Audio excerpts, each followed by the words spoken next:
लोक गायक विकास भोजपुरिया ने भी अपने गाने के जरिए लोगों को जागरूक किया। देश से कोरोना को भगाने के लिए वे लोगों को मास्क लगाने और घर पर रहने, साथ ही लॉकडाउन का पालन करने की अपील कर रहे हैं।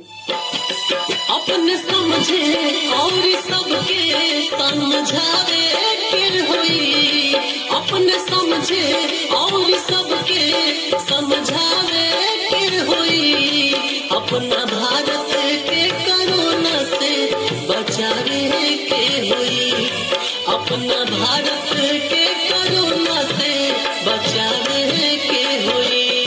लॉकडाउन के हो नियम निभावे के होई, लॉकडाउन के हो नियम निभावे के होई, अपना भारत के कोरोना से बचावे के होई, अपना देश के कोरोना से बचावे के होई।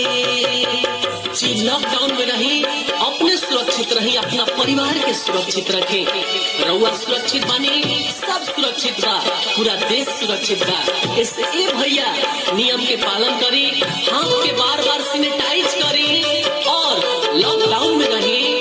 केहू से बतियाई तो दूर रह के बतियाई, केहू के मुंह पर खांसी मत, छींकी मत। ये हमारा संदेश बा देश के नाम। आई भैया आगे हम कुछ कहल चाहते नहीं आप सबसे, तनी ध्यान से सुनी ना।